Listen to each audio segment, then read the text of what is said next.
Hey guys, welcome to Get Busy Watching. I'm your host, Honest Dan. Let's talk movies. Got a rapid fire this week, so let's get this show on the road. You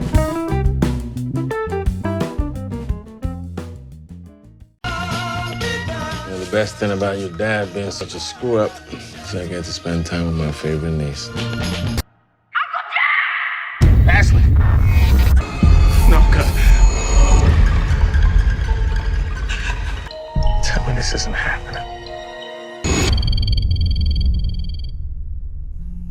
Who is this? Who do you think it is? It's June 25th. 2 weeks in the future.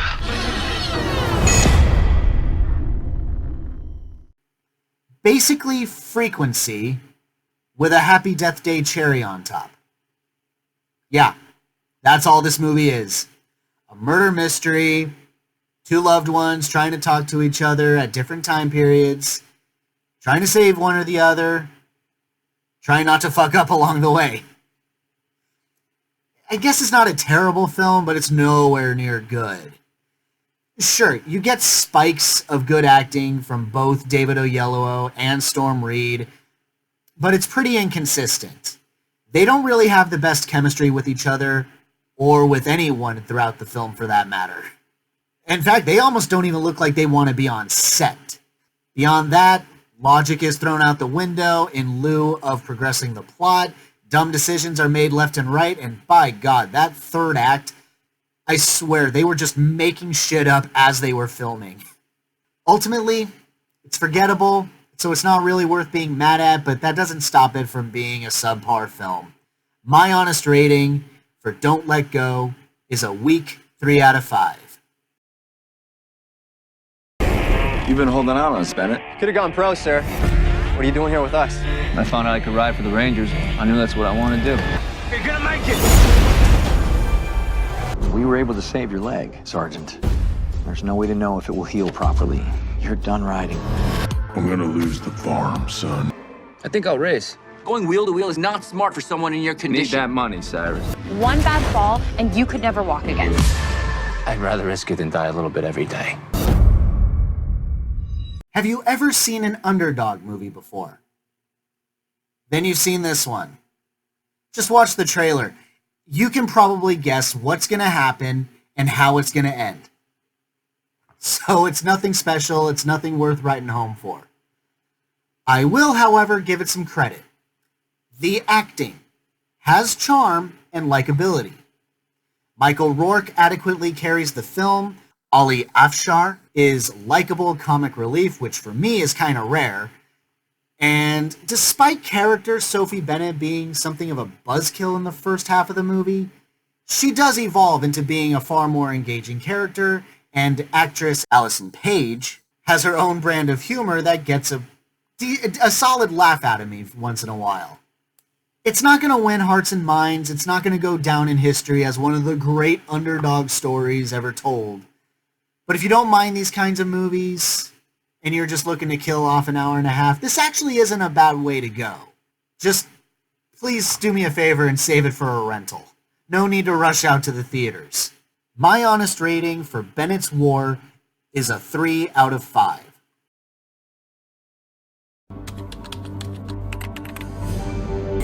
You wanted to know what the Matrix is, Neo? It is the world that has been pulled over your eyes to blind you from the truth. As long as the Matrix exists, the human race will never be free. Free your mind. 20 years later, and this movie hasn't missed a beat. Still as awesome and still as badass as the day it first came out. For the most part, anyway. It's clear to me now that some scenes kind of drag out a little bit, making it sound more complicated and complex than it really is. And one can argue that there may not actually be a point in the Matrix itself, but it continues to be a technological marvel with great visuals, great action, and it's just a fun time. My honest rating for The Matrix is a strong 4 out of 5. Virginia is a wickedly brilliant mind. I'm must know her. I hear nothing but reports of her madness. Madness. What a convenient way to explain away her genius. Did you meet her? I adore her. An emotion creates a wave in the mind. When writing, that is what you must recapture, that wave. Nothing happened. Does she make you want to write or to live? Both.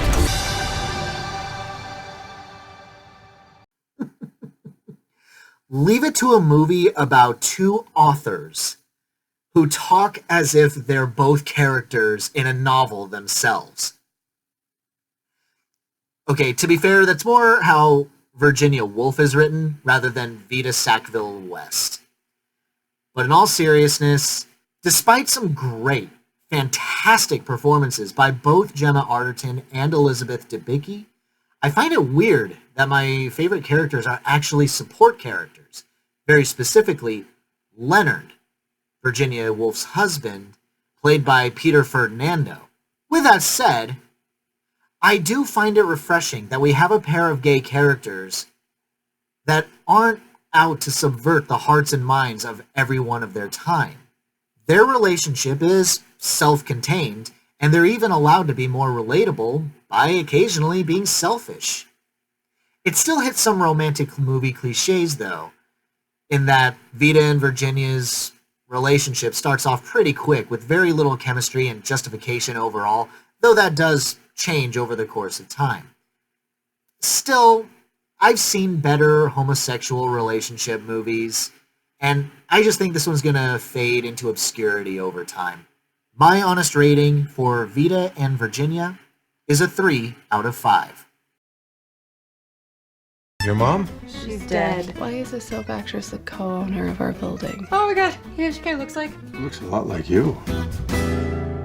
You want to meet her right now? Yes! You do not want to meet this woman? Well, we're not going to get another shot in, so that's lunch. We don't know her. She's our mother. This is awful. I can come up with a good storyline. If you do that, I would give you my firstborn. Oh, that's you. Yeah. She was so sweet, though. No, Jackie, she abandoned her children.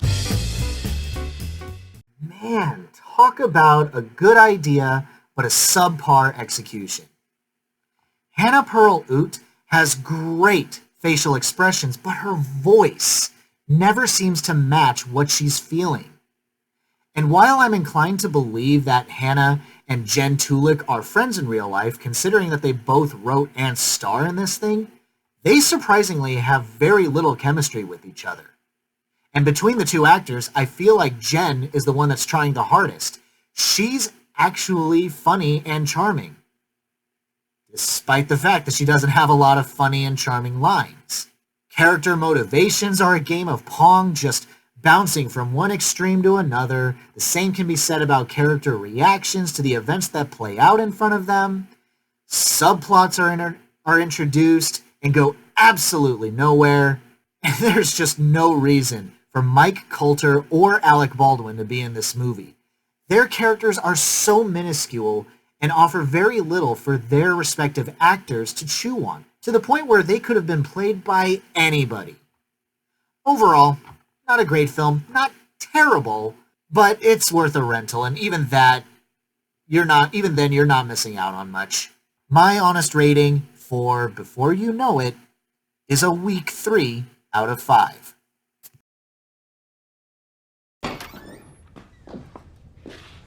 Catherine Gunn. What were you employed to do? I translated signals intelligence, and I reported anything of interest to my clients. You're a spy. You're asking me to collude in a breach of the Official Secrets Act. Some call that treason. If we do not go public, we would be conceding that no one can ever tell the people when their government is lying. How do you plead? Usually I'm not one for political thrillers and dramas, mostly because my brain is not tailored to understanding politics. With that said, I think that this movie is actually incredibly engaging and easy to follow. The first quarter certainly lost me a couple times, but as the story progresses, you do come to understand that Catherine Gunn is not a traitor to her people or to her country.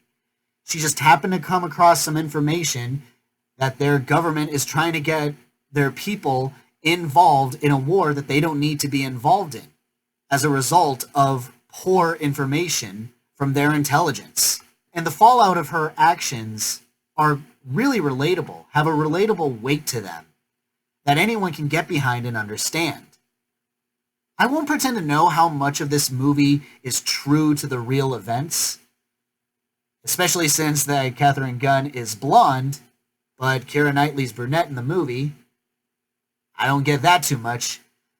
But as a movie in of itself, it has great characters. It's a great story. Keira Knightley knocks it out of the park. I'm still going to give this a pretty high recommendation. I think everybody should check this out. My honest rating for Official Secrets is a strong 4 out of 5. 这种结果当初也不是没想过，都经历了，可能这就是渣儿的命吧。哪吒就是魔丸，这是魔丸转世的妖孽，我用乾坤圈在压制住他的魔。我施了天劫咒，引天为将，摧毁魔丸。这是命中注定。你命由我不由天，是魔是仙，我自己说了才算。若命运不公，就和他斗到底。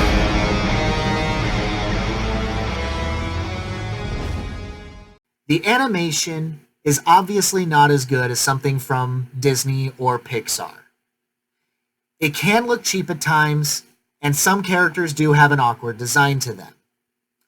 But if you can allow yourself to get sucked into the story and characters, I think you'd be surprised at how good this movie really is. It has such an epic quality to it, and some visuals can be quite stunning. Yes, there are terrible running jokes, there's fart jokes and pee-pee jokes, and they do bring the movie down a bit. But if you can look past all that, you will see a movie that has its heart in the right place and offers an emotional experience that, honestly, I highly recommend everyone to check out. If you can find it in your local cinemas, please support this movie. It is so worth your time. My honest rating for Nisha is a strong 4 out of 5. ¿No estás cansada de los patanes? Perdón, flaca. ¿Por qué siempre tienen que ser ellas las que eligen? Digo, nosotros también tenemos derecho a escoger. Enseñaré a las chicas estas reglas. Reglas que le prometo que si las siguen van a conquistar a cualquier hombre. Si logras que este individuo caiga rendido a tus pies, yo me encargo de que le dé luz verde a tu proyecto. Amigos, aprendan. Aprendan. I went into this fully expecting to hate it, thinking that it somehow escaped the 90s with how blatantly it leans on the whole battle of the sexes type of storytelling. But what the trailer doesn't show you is how delightfully self-aware it really is.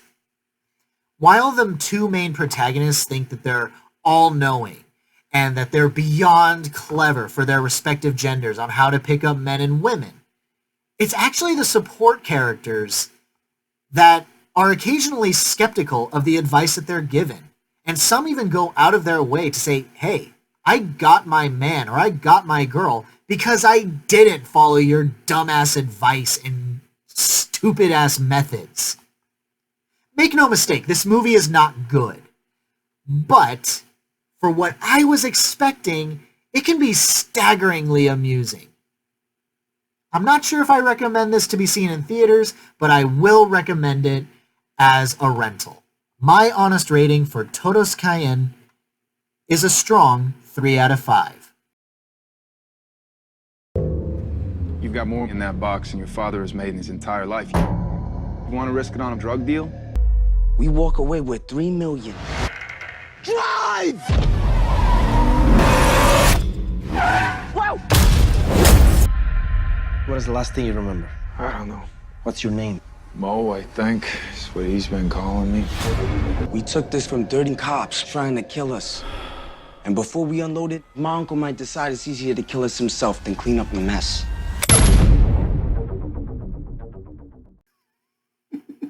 Oh, Jesus Christ.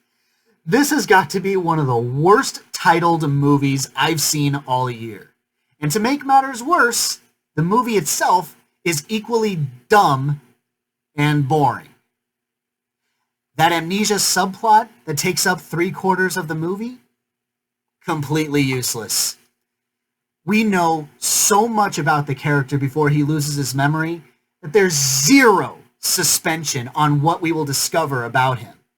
Characters are dumb as fuck throughout, and plot lines are introduced and go absolutely nowhere. Some don't even get resolved. Spoilers, there's a pregnant girlfriend in this movie. And at some point, she gets shot. She gets taken to the hospital, and when we leave her, she's alive. But then, the main character at some point says, yeah, she died. All right, we never see that happen. But then, the movie goes right around on itself, and another character says, she's not dead, she's actually alive. The movie never cares to verify this information because we never see that pregnant girlfriend ever again in the movie. I wish that this was as hilariously bad as the title would suggest. But it's not. It's just a bad movie. It is a bad movie through and through. Don't see it in theaters. Don't see it as a rental. My honest rating for KILLERMAN is a 2 out of 5. Thanks so much for watching, you guys. I really appreciate it. Have a great day. Hope to see you soon.